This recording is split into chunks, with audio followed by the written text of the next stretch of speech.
Bonjour, voici un exercice sur le barycentre et un peu de trigonométrie.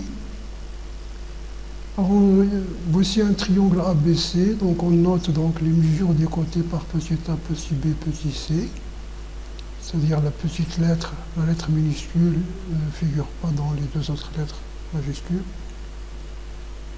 Voilà, donc c'est avec ces notations-là que nous avons établi beaucoup de relations dans le triangle. La relation triangulaire, inégalité triangulaire, la relation des sinus, al-Kachi, etc. avec ces notations. AB, ce sont les mesures des angles intérieurs, en radians bien sûr.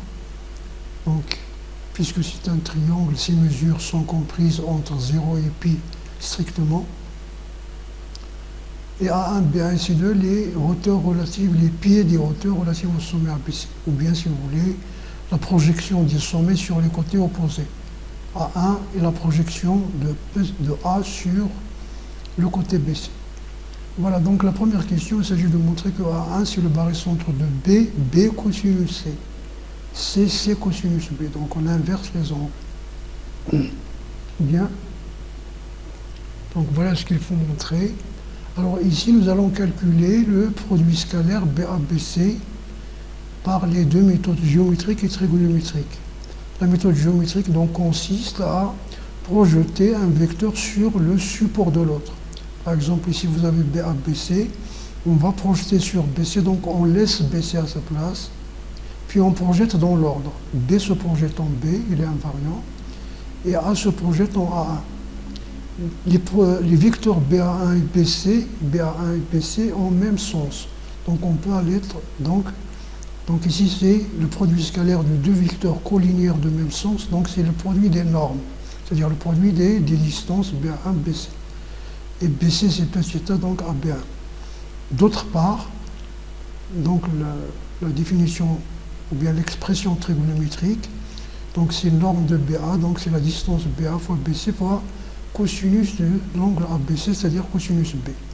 Donc AC, donc d'après les notations, donc AB1 est égal à AC cosinus B. De façon analogue, on va faire donc le produit scalaire CACB pour avoir toujours la même projection A. Donc CACB, c'est CA1 fois CB, donc on projette sur CB, donc on laisse CB, on projette C en C invariant et A en A1. Ici, ils ont le même sens, la même chose, donc c'est le produit des distances, des normes. Donc c'est AC1. D'autre part, donc le produit scalaire, donc c'est A fois CB fois cosinus C. Ici, on voit cosinus C. Voilà. Est égal à AB cosinus C. Donc nous avons ce système, A fois BA1 est égal à AC cosinus B, A fois CA1 est égal à AB fois cosinus C. Donc on va faire par combinaison linéaire, on va donc faire apparaître ici, on va multiplier la première équation par B cosinus C et la deuxième équation par C cosinus B. Donc on va voir AB cosinus C, BA1 et les deux membres seront égaux, ABC cosinus, B cosinus C. Alors si vous faites la différence membre à membre, vous allez avoir donc A fois B cosinus C, c'est-à-dire 1 prime, donc on a par combinaison linéaire. Vous mettez A en facteur ici, donc vous allez avoir A facteur de B cosinus C BA1 moins C cosinus B CA1, la voici. Vous simplifiez par A parce qu'il est non nul, parce que A c'est le côté d'un triangle, donc il est non nul. C'est un nombre strictement positif. Et vous restez. Maintenant, alors si on veut revenir au vecteur, donc ici, on va voir l'ordre. Donc vous avez BA1, CA1. BA1 et CA1 sont de sens opposés, BA1 et CA1. Donc si vous mettez les vecteurs, donc ici vous allez avoir moins CA1. Donc BA1 ici, moins CA1, donc plus CCA1. Donc ça c'est le petit c là. Voilà. Voilà donc ici. Maintenant, est-ce qu'il s'agit, vous avez ici donc la définition du barycentre. Est-ce que ça veut dire que A1, c'est-à-dire A1 doit être dans le même côté, c'est-à-dire A1 c'est une extrémité dans les deux vecteurs ou bien une origine. C'est la même chose ici, donc Et ce qu'on va dire maintenant que A1 c'est le barycentre du point B affecté de ce coefficient et C affecté de ce coefficient. Et la condition c'est que la somme soit différente de 0. Donc en additionnant, donc vous avez ça. Alors ici dans cette équation-là 1 et 2, si vous faites l'addition, vous allez avoir BA1 plus CA1 est égal à AB plus AC cosinus, donc A facteur de C cosinus B plus B cosinus C cosinus B, donc est égal à A1 plus A2. Donc ici, vous allez voir, si vous simplifiez, donc est égal à la distance BC, et la distance BC c'est A différent de 0. Ça veut dire que B cosinus B plus C cosinus C égale à B cosinus C, B cosinus, si vous simplifiez par A, B cosinus B, il y a CA1. Ici, C cosinus B, il y a BA1. Donc la somme des rhombes, c'est BA1 plus CA1. Et la somme de ces distances-là, c'est bien sûr là, le segment BC. On peut montrer ici que si l'angle est aigu, le pied de la hauteur est à l'intérieur du segment. Vous pouvez montrer ça. Bien. Donc, puisque la somme est différente de 0, donc on peut parler de... Donc, c'est le barycentre. Donc, A1 est le barycentre de B cosinus C, c'est pas B cosinus C, de B cosinus C, C cosinus B. B cosinus C, C cosinus B. Voilà. Ou bien A1, c'est le barycentre des points B et C affectés des coefficients B cosinus C et C cosinus B respectivement. Ou bien muni des coefficients, ça dépend de ce que vous dites. Cette notation-là n'est pas une notation qui est... C'est une notation pour simplifier. Il y a beaucoup de livres qui l'utilisent, mais voilà. Donc c'est tout simplement pour... Il y a même ceux qui écrivent Barry, etc. Ou bien ce que vous voyez. Très bien, très bien. Dans cette question B, on suppose que le triangle n'est pas rectangle ni en B, ni en C. C'est-à-dire les mesures de B et C sont différentes de... Puis je vais vous montrer que A est le barycentre de B tangente B, C tangente C. Ici dans l'ordre maintenant, B tangente B, C tangente C. Alors, de cette hypothèse, nous avons cosinus B est différent de 0, c'est-à-dire l'angle, le triangle n'est pas rectangle en B. Parce que si le triangle est rectangle en B, A va se projeter en B. Ça veut dire A1 est égal à B.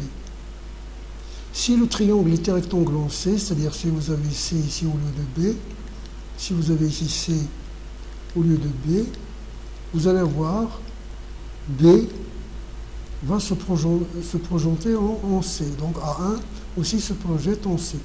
Donc puisque ici c'est différent, on en déduit que A1 est différent de B, A1 est différent de C. Si vous utilisez donc le résultat de la première question, nous avons trouvé ça.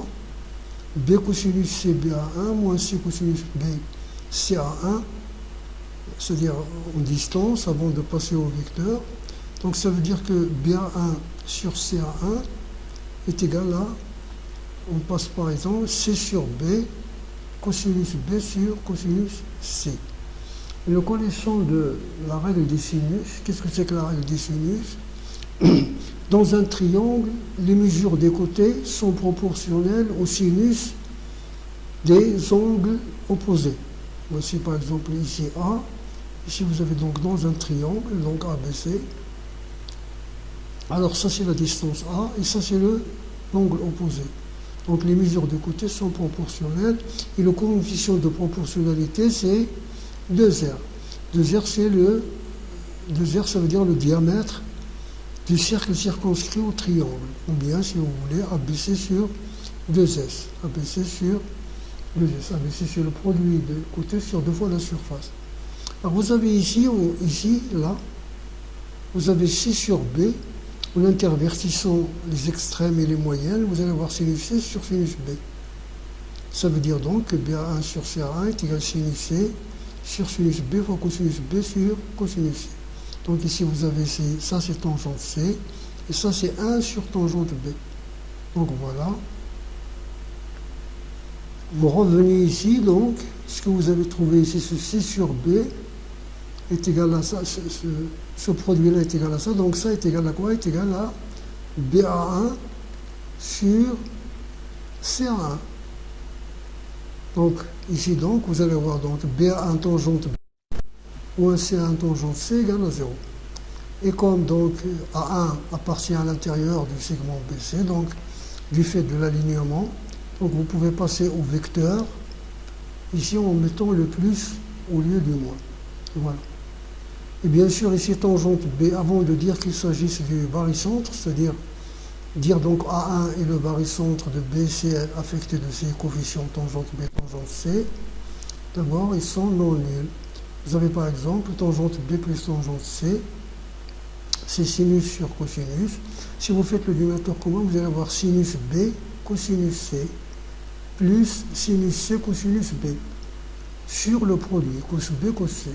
Et sinus cos plus cosine égale sinus de la somme. Sinus de B plus C, vous avez vu en trigonométrie. Et B plus C est égal à A plus B plus C est égal à P, parce que ce sont la somme des mesures des angles intérieurs d'un triangle. Donc B plus C est égal à P moins A. Et sinus Pi moins alpha que nous avons vu, c'est égal à sinus alpha. Donc puisque donc cosinus B et cosinus C sont non nuls, d'après cette hypothèse-là, donc là, ici parce qu'ils sont différents de pi sur 2, et sinus A bien sûr est différent de 0 parce que A est différent de 0 et A est différent de pi. Pourquoi A est différent de 0 et A est différent de pi? Sinon, ça va être, les points seront alignés. Tangente C est différent de 0, donc est égal à ça, donc il est différent de 0. Puisqu'il est différent de 0, donc le barycentre est défini, que voici. On a des calculs trigonométriques. Alors, vous savez que la tangente de x plus y est égale à 1 moins tangente x, tangente x plus y, vous avez vu dans le cours, est égal à tangente x plus tangente y sur 1 moins tangente x tangente y, dans certaines conditions bien sûr, l'existence de la tangente. Donc ici vous allez avoir tangente b plus tangente c égale donc 1 moins tangente tangente, facteur de tangente de la somme.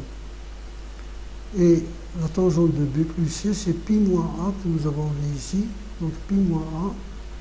Donc pi c'est une période, donc vous allez avoir c'est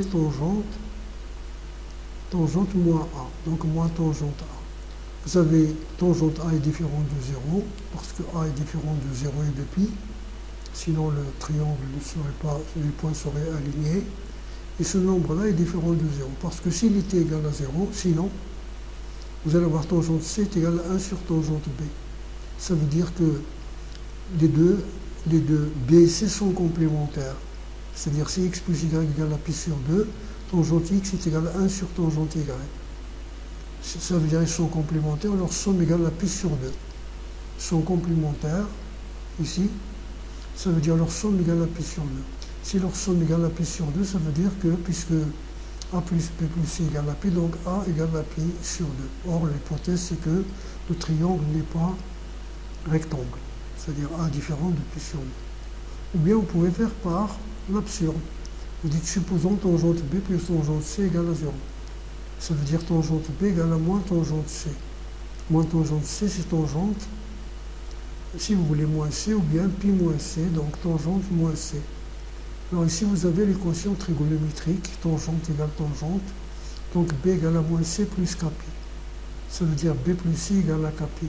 Or, b plus c est inférieur strictement à pi, parce que a plus b plus c est égal à pi. Ça, cette égalité-là. Ça veut dire b plus c est égal à pi moins quelque chose, donc est inférieur strictement à pi. Ça veut dire que k égale à 0, parce que k ne peut pas être égal à 1. K égale à 0. Si k égale à 0, ça veut dire que b plus c égale à 0. Si b plus c égale à 0, ça veut dire que, d'abord, ce sont des nombres positifs, les deux sont nuls. Si les deux sont nuls, ça veut dire que le triangle, ce ABC ne forme pas un triangle. Donc les points sont alignés, ce qui est encore faux. Donc c'est une façon de justifier tout simplement, ou rappeler votre trigonométrie. Alors dans cette question-là, on suppose que le triangle n'est pas rectangle. C'est-à-dire, aucun des sommets ne forme pas un angle droit. Et nous savons que le résultat est celui-là. C'est-à-dire que A1, c'est le barycentre des points B et C affectés des coefficients tangente B, tangente C. Donc vous avez cette écriture-là, ça veut dire donc, d'après le barycentre, vous avez donc, en appliquant donc la propriété caractéristique du barycentre au point A, c'est-à-dire en remplaçant A1 par A, donc vous allez avoir B, tangente BAB, vous vous rappelez le barycentre. Si nous avons par exemple G est égal barycentre de A alpha B bêta, donc quel que soit le point M, alpha plus bêta Mg, bien sûr alpha plus bêta différent de 0, est égal à alpha Ma plus bêta Mb, qui est donc la propriété caractéristique. Voilà, ici donc on applique la propriété caractéristique pour A. Donc est égal à la somme des coefficients, le point barycentre. Tangente B plus tangente C, donc nous avons vu qu'il est égal à ça. Sinus A sur cosinus B dans la question suivante, la question précédente. Donc sinus B, donc sinus B sur cosinus B. Donc vous avez ici tangente B plus tangente C, AB. Donc on remplace ici la tangente. Tangente B, c'est sinus B sur cosinus B, AB, plus sinus C sur A, cosinus C, AC, est égal à celui-là, c'est sinus A sur cosinus A, cosinus B. Ici, vous avez donc, en faisant le dénominateur commun et en simplifiant, on va voir sinus B cosinus C, plus sinus C cosinus B, AC, égale à sinus A, A1, A2.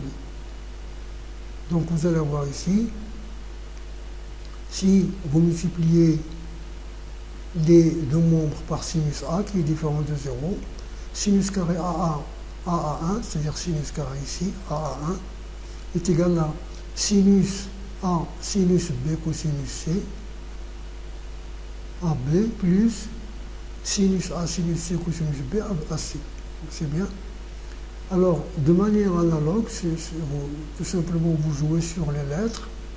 Donc vous allez voir ici, la même chose ici, sinus carré, donc au lieu de A, vous allez prendre B. Donc sinus carré B, BB1. Ici, vous allez voir, c'est comme si vous remplacez A par B. Donc vous allez voir sinus B, sinus A, cosinus C. Au lieu de A, c'est B, BA. Ici, c'est A. Vous remplacez A par B. La même chose, vous remplacez A par C, vous allez voir sinus carré C, CC1, sinus carré C, CC1. Ici, vous allez voir sinus C, cosinus A, c'est-à-dire vous remplacez A et B. Et vous remplacez A par C, CB, CA. Très bien. Si vous additionnez membre à membre, qu'est-ce que vous allez voir? Regardez par exemple ce terme-là. Vous avez sinus C, sinus B, cosinus A, sinus B, sinus C, cosinus A. D'accord? Facteur de quoi? Facteur de BC plus CB, c'est-à-dire CC. Donc ça va vous donner 0. Donc ici par exemple pour BA. Pour BA, regardez ici pour BA, vous avez ici celui-là. Sinus B, sinus A, cosinus C, le voici et le voici. Facteur de quoi? Facteur de AP plus BA, qui est égal à 0. La même chose ici. Sinus A, le voici, sinus C, cosinus B, facteur de AC plus CA, c'est 0. Donc finalement, qu'est-ce qu'il vous reste? Sinus carré A, AA1, voilà. Sinus carré AA1 plus sinus carré B, BB1 plus sinus carré C, CC1 est égal à quoi? Est égal au vecteur nul. Très bien. Égal au vecteur nul. Et vous savez, d'après la relation des sinus, vous avez ici, en élevant au carré, et ça va vous donner 4R carré, en élevant au carré.